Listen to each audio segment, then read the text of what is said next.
प्रधानमंत्री नरेंद्र मोदी फ्रांस में तिरंगे का सम्मान बढ़ा रहे हैं। 1930 तक जिस इमारत को सबसे ऊंची इमारत होने का गौरव प्राप्त था, वहां से प्रधानमंत्री नरेंद्र मोदी भारत के सम्मान में 4 चांद लगा रहे हैं। प्रधानमंत्री मोदी फ्रांस के बेस्टिल डी परेड में चीफ गेस्ट के तौर पर मौजूद रहे और इस दौरान फ्रांस के राष्ट्रपति इमैनुअल मैक्रों ने मोदी के आते ही उनका आगे बढ़कर स्वागत किया। फ्रांस में मोदी को सर्वोच्च नागरिक सम्मान भी दिया गया, लेकिन प्रधानमंत्री नरेंद्र मोदी आईफेल टावर को भी देखने पहुंचे और वहां से एक इतिहास भी रचा। आज की इस रिपोर्ट में आपको बताएंगे कि आईफेल टावर का इतिहास क्या है और मोदी ने वहां से कारनामा क्या किया है। नमस्कार, RMF न्यूज देख रहे हैं आप। मैं हूं आपके साथ अभिषेक कुंडीर। आज प्रधानमंत्री नरेंद्र मोदी ने फ्रांस के आईफेल टावर को देखा, लेकिन ये पहला मौका नहीं है जब किसी भारतीय प्रधानमंत्री ने आईफेल टावर को देखा हो। इससे पहले पूर्व प्रधानमंत्री राजीव गांधी भी ऐसा कर चुके हैं, लेकिन प्रधानमंत्री मोदी का आईफेल टावर जाना जरा कुछ खास है, क्योंकि प्रधानमंत्री ने इस दौरे के बाद फ्रांस में भी UPI पेमेंट हो सकेगा। अब भारतीय पर्यटक आईफेल टावर पर UPI से पेमेंट कर सकेंगे और इसकी शुरुआत खुद प्रधानमंत्री मोदी ने आईफेल टावर से कर दी है। आईफेल टावर, ये नाम आपने सैकड़ों हजारों बार सुना होगा, लेकिन इसके इतिहास को बहुत कम लोग जानते होंगे। आज उसी इतिहास के बारे में आपको जानकारी देंगे। तत्कालीन प्रधानमंत्री राजीव गांधी मोदी से पहले आईफेल टावर पर जा चुके हैं और वहां तिरंगा भी फहरा चुके हैं और इस मौके पर राजीव गांधी ने फ्रांस के प्रधानमंत्री फ्रांकोइस मिटरैंड को हाथी का एक बच्चा भी गिफ्ट किया था, जो भारत से अपने साथ लेकर गए थे। पेरिस की जान कहे जाने वाले इस आईफेल टावर को 134 साल पहले साल 1889 में बनाया गया था। 330 मीटर लंबे इस टावर को बनाने में 70 लाख किलो लोहे का इस्तेमाल किया गया। 300 मजदूरों ने 2 साल 2 महीने और 5 दिन की कड़ी मेहनत के बाद इस भव्य ढांचे को तैयार किया था।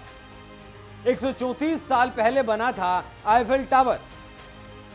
बात साल 1886 की है, जब आईफेल टावर जैसी कोई चीज बनाने के बारे में विचार किया गया। फ्रांसीसी क्रांति के 100 साल पूरे होने पर एक गेट बनाया जाना था, इसलिए दुनिया भर में मेले कराने वाली एक कंपनी एक्सपोजिशन यूनिवर्सल ने 3 साल बाद पेरिस में एक शानदार मेले का आयोजन का ऐलान कर दिया। कंपनी ने कहा कि फ्रांसीसी क्रांति के 100 साल पूरे होने पर 1889 में इस मेले का आयोजन किया जाएगा। इस मेले में एंट्री के लिए एक भव्य गेट बनाया जाना था। इस गेट की डिजाइन बनाने के लिए एक कंपटीशन भी उस वक्त आयोजित किया गया। कंपटीशन में 100 से ज्यादा लोगों ने अपने डिजाइन भेजे, लेकिन सेलेक्ट हुआ सिर्फ एक, जिसे आज आप आईफेल टावर के नाम से जानते हैं। इस गेट को बनाने के लिए जिस शख्स का डिजाइन पास हुआ था, उसका नाम था अलेक्जेंडर गुस्ताव एफेल।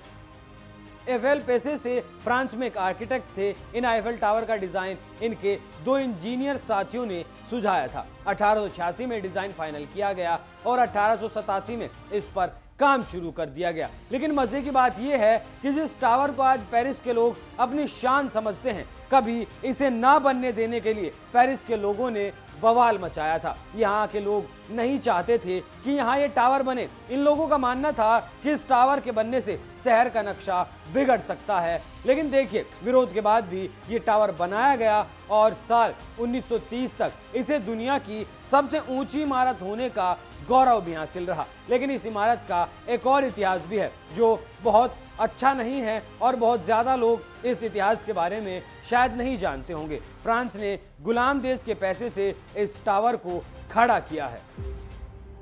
गुलाम देश के पैसे से बनाया आईफेल टावर।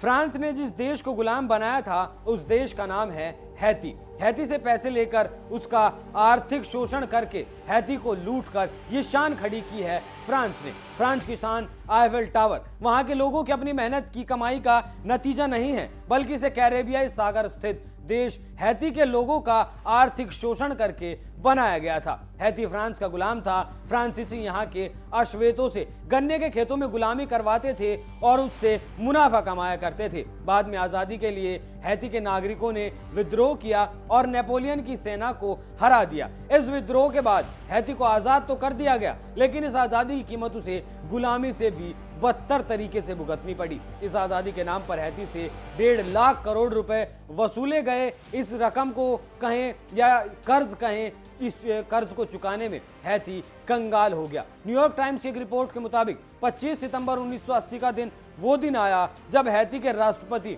लिसियम सोलोमन ने हैती के पहले नेशनल बैंक की घोषणा कर दी। लेकिन ये बैंक सिर्फ नाम के लिए हैती का नेशनल बैंक था, क्योंकि इसके ज्यादातर फाइनेंसर फ्रांस के थे।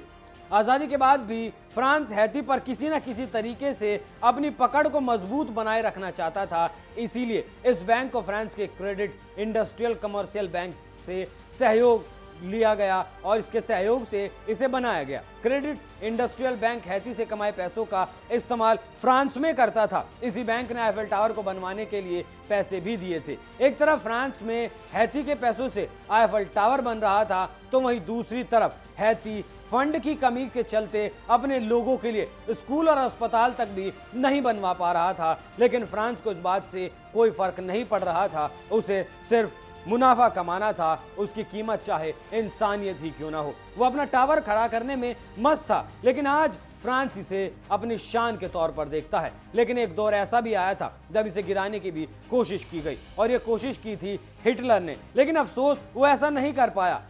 हिटलर ने की थी आईफल टावर को तोड़ने की कोशिश।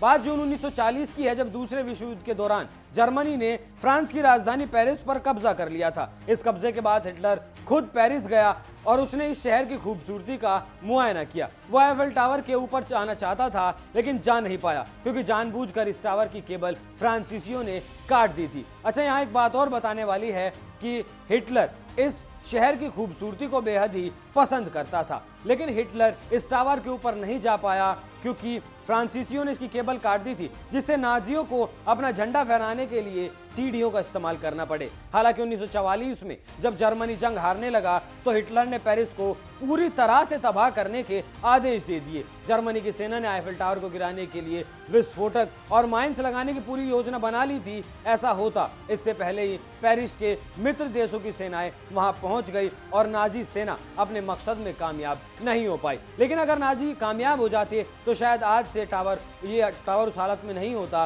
जिस हाल में आज है। अब सुनिए वो कहानी जिसे शायद हर कोई जानता हो, जब आईफल टावर को बेच दिया गया था। एक ठग ने 2 बार बेचा आईफल टावर। ये वो दौर था जब पहला विश्व युद्ध खत्म हुआ, देश की मरम्मत का काम चल रहा था। इसी मरम्मत में आईफल टावर भी शामिल था। आईफल टावर की भी मरम्मत की जा रही थी, और इसी मरम्मत के दौरान विक्टर लुस्टिग नाम का एक शख्स पेरिस पहुंचता है। पेरिस के एक लग्जरी होटल में वो ठहरता है, और उसी होटल में वो वहां के बड़े बड़े उद्योगपतियों से मुलाकात करता है और खुद को एक सरकारी अधिकारी के रूप में उनके सामने पेश करता है। इन उद्योगपतियों के सामने उसने ऐसा दर्शाया कि आईफल टावर की जो मरम्मत है वो बेहद ही खर्चीली पड़ रही है, और सरकार ने इसी वजह से इसे गिराने का फैसला लिया है। गिराने की बात सुनकर किसी ने ये इस बात का शक नहीं किया कि वो सरकारी अधिकारी नहीं है। इसके बाद लुस्टिग ने इसकी बोली लगवाई, और सबसे ज्यादा बोली लगाने वाले को आईफल टावर बेच दिया। और ऐसा उसने एक बार नहीं किया बल्कि 2 बार किया, जिसके बाद इस ठग को FBI तक ढूंढने में लगी रही। तो ये था उस आईफल टावर का इतिहास, जहां से आज प्रधानमंत्री मोदी ने फ्रांस में भारतीयों को UPI के इस्तेमाल की सौगात दी है। आपको फ्रांस का इतिहास कैसा लगा, हमें कमेंट कर जरूर बताइएगा। नमस्कार।